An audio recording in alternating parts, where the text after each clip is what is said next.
नमस्कार बंधुगण आपण मानकु कुकिंग तड़का को स्वागत जनाऊँगी। बंधुगण आज मु आपण मानकु फ्राए राइस करी देखेबी। अति सादा सीधा भाबे मु फ्राए राइस करिछि।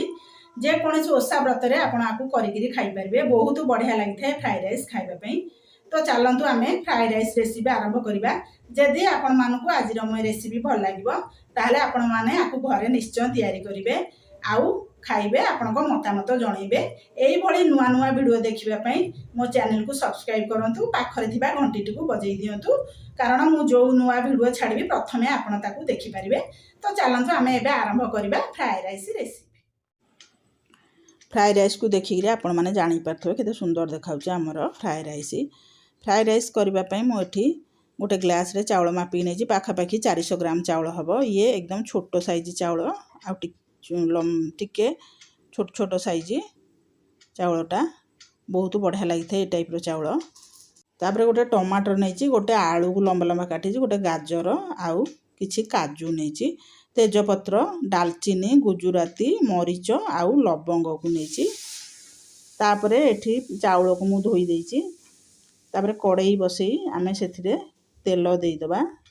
तेल देई सारिक आमे एबे सब परिबा आलू को आउ गाजर को आमे भाजीबा। मो पाखरे एई परिबा थला मु आकु नेछि। आपण चाहले आदरे ग्रीन मटर, फुलकोबी, कैप्सिकम आकु पकई परिबे। तो मु केवल गाजर आलू टमाटर रे करूची। तापरे हमरो गाजर आलू टिके भलो करी भाजी दबा।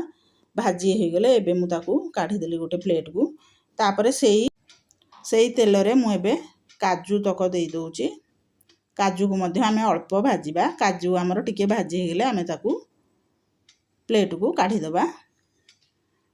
देखो काजू आमर भाजी हो गलानी। मु ताकू एबे सेई प्लेट को काढी दोची। आलू गाजर जो रखिछि तापरे मु एबे सेई तेल रे काटी रखिदिबा टमाटर को देई दोची। टमाटर को मध्ये आमे टिके हल्का करी ताकू भाजीबा।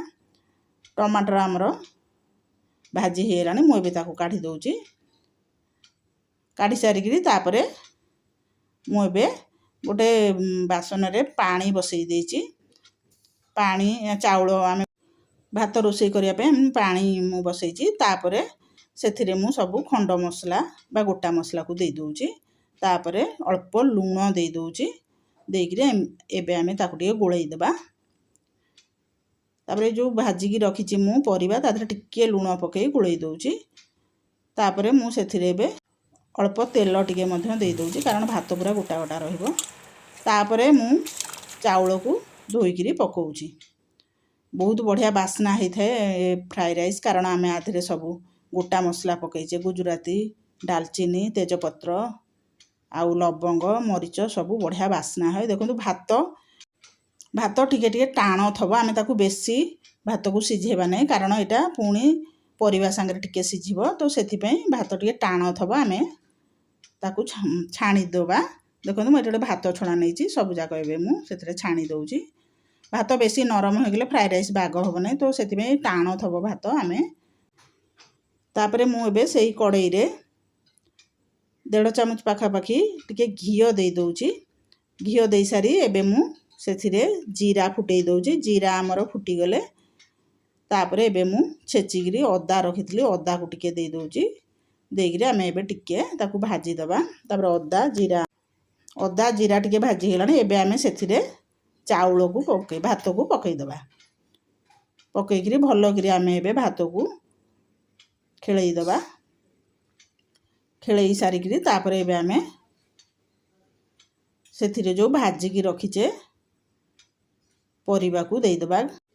गाजर, आलू, टमाटर आउ काजू। तापरे एबे मु सेते गरम मसला हाफ चामच आउ स्वाद हिसाब रे लूण दउची कारण लूण आमे परिबा रे पकईचे।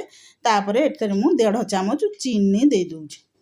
गरम मसला, चीनी आउ लूण तापरे अल्प मरीच गुंड देइकरी आमे एबे फ्राई राइस को भलो करी परिकरी आमे एबे परिबा संगे रे चावल को मिसई दबा। देखंतु हमरो फ्राई राइस एबे रेडी हैला। देखंतु ए जल्दी हे गेला ना केते बढ़िया लागिवो खाइबा पई ये।